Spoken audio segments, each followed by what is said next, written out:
উচ্চারণের বইপাঠ ও গল্পকথনে আপনাদের স্বাগতম। উচ্চারণের আজকের আয়োজনে থাকছে ডক্টর হুমায়ুন আজাদের লাল নীল দীপাবলি বা বাংলা সাহিত্যের জীবনী বইটির দ্বাদশ পরিচ্ছেদ বিদ্যাপতি। বিদ্যাপতি ছিলেন রাজসভার মহাকবি।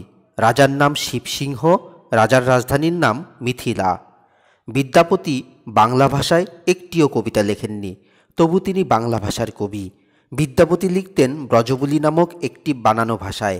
এ ভাষাটিতে আছে হিন্দি শব্দ, আছে বাংলা শব্দ এবং আছে প্রাকৃত শব্দ।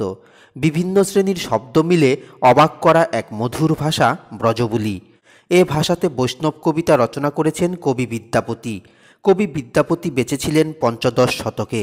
তখন মিথিলা ছিল জ্ঞান ও সাহিত্য চর্চা কেন্দ্র। সেকালের বাংলার ছেলেরা জ্ঞানার্জনের জন্য যেত মিথিলায়, আর বুক ভরে নিয়ে আসত বিদ্যাপতির মধুর কবিতাবলি। এভাবে বিদ্যাপতির কবিতা হয়েছে বাংলার কবিতা এবং বিদ্যাপতি হয়েছেন বাংলার কবি। বিদ্যাপতিকে ছাড়া বৈষ্ণব কবিতার কথা ভাবাই যায় না। বিদ্যাপতি শুধু ছোট ছোট বৈষ্ণব কবিতার মালা রচনা করেননি, তার আরও অনেক গ্রন্থ আছে। তিনি সংস্কৃত কবিতা রচনা করেছেন পুরুষ পরীক্ষা নামে একটি বই। বিদ্যাপতির এ জাতীয় আরও কয়েকটি বই কীর্তিলতা, গঙ্গা বাক্যাবলী, বিভাগ সার। কবির রচনায় মোহিত হয়েছিল তার রাজা শিবসিংহ। এজন্যে সে বিদ্যাপতিকে একটি চমৎকার উপাধিতে ভূষিত করেন। উপাধিটি হল কবি কণ্ঠহার। বিদ্যাপতি আমাদের প্রিয় তার অতুলনীয় বৈষ্ণব কবিতাগুলির জন্যে। এ কবিতাগুলোর ভাবভাষা প্রকাশরীতি মোহনীয়। কবি বিদ্যাপতি আবেগে ভেসে যেতেন না চণ্ডীদাসের মতো। তিনি তার ভাবকে পড়িয়ে দিতেন সুন্দর ভাষা এবং ভাষাকে সাজিয়ে দিতেন শোভন অলঙ্কারে। উপমা রূপক তিনি ব্যবহার করেন কথায় কথায়। তার উপমা রূপক ঝাড় লণ্ঠনের মতো আলো দেয় কবিতা ভরে। আধুনিককালে এক কবি বলেছেন উপমাই কবিত্ব, অনেকে বলেন রূপকী কবিত্ব। এ কথার সত্যতা আমরা বুঝতে পারি বিদ্যাপতির কবিতা পড়লে। বিদ্যাপতির একটি ছোট কবিতা উদ্ধৃত করছি। কবিতাটিতে রাধা বলছে কৃষ্ণ তার কে হয়। এ কথা বোঝাতে রাধা অবিরাম সাহায্য নিচ্ছে রূপকের। একটি রূপকের পর ব্যবহার করছে আরেকটি রূপক, এবং পরে আরেকটি, এবং আরও আরও। পরটি হয়ে উঠেছে রূপকের দীপাবলি। কবিতাটি: হাতক দর্পণ মাথক ফুল, নয়নক অঞ্জন মুখক তাম্বুল, হৃদয়ক মৃগমদ গিমক হার, দেহক সরবশ গেহক সার, পাখিক পাখ মিনক পানি, জীবক জীবন হাম তুহু জানি, তুহু কৈসে মাধব কহ তুহু ময়, বিদ্যাপতি কহ দুহু দোহা হয়ে। কবিতাটিতে রাধা ভালোভাবে জানতে চাইছে কৃষ্ণ তার কে হয়। তখন রাধা বসে কাব্যিক হিসেব নিকেশে। রাধার মনে হয় কৃষ্ণ তার হাতের আয়না, যাতে সে নিজেকে দেখে থাকে। তারপর মনে হয় কৃষ্ণ তার মাথার ফুল, যা তার শোভা বাড়িয়ে দেয়।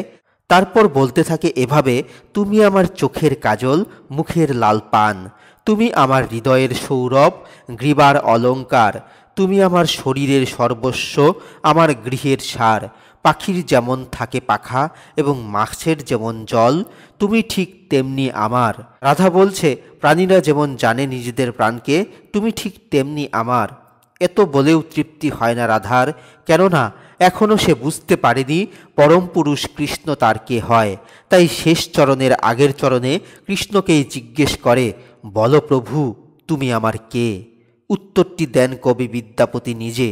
কবি বলেন, দুজনে তোমরা অভিন্ন। চমৎকার নয়? বিদ্যাপতির কল্পনা অসাধারণ ভাষা লাভ করেছে। এরকম ভালো তার সব কবিতাই, পড়তে পড়তে মন ভরে যায়। আরেকটি আনন্দের অসাধারণ কবিতার কথা বলি। কবিতাটির বিষয় হল, বহুদিন পর, বহু নিশীথের পর কৃষ্ণ ফিরে এসেছে রাধার কাছে। রাধার আনন্দ আর ধরে না, কেননা এতদিনে তার বেদনার দিন ফুরলো। কৃষ্ণ কাছে ছিল না বলে আগে রাধার চাঁদের আলো ভালো লাগেনি। চন্দনের শীতল ছোঁয়াকে মনে হয়েছে বিষের মতো। কৃষ্ণ এসেছে, রাধার মন আনন্দে তাই নাচছে রঙিন ময়ূরের মতো। তাই রাধা বলছে, আজু রজনী হোম ভাগে গমাউল, পেখল পিয়া মুখ চন্দা, জীবন যৌবন সফল করি মানল, দশ দিশ ভেল নিরদন্দা। আজু মজু গেহ গেহ করি মানল, আজু মজু দেহ ভেল দেহা, সই কোকিল অবলাখ ডাকু লাখো উদয় করু চন্দা। অর্থাৎ অনেক ভাগ্যে আজ আমার রাত পোহালো, দেখলাম প্রিয় মুখ, আমার জীবন আজ সফল। 10 দিক এখন আনন্দময়, আজ আমার গৃহ হলো গৃহ, দেহ হলো দেহ। এখন কোকিল ডাকুক লাখে লাখে, লাখে লাখে উদয় হোক চাঁদ। এরই সাথে শেষ হলো ডক্টর হুমায়ুন আজাদের লাল নীল দীপাবলি বা বাংলা সাহিত্যের জীবনী বইটির দ্বাদশ পরিচ্ছেদ বিদ্যাপতি। পরবর্তী পরিচ্ছেদ চণ্ডীদাস নিয়ে খুব শীঘ্রই আমরা আপনাদের সামনে হাজির হব। ততক্ষণ পর্যন্ত আপনারা সবাই ভালো থাকবেন, সুস্থ থাকবেন এবং আমার চ্যানেলটি সাবস্ক্রাইব করে রাখবেন। সবাইকে ধন্যবাদ।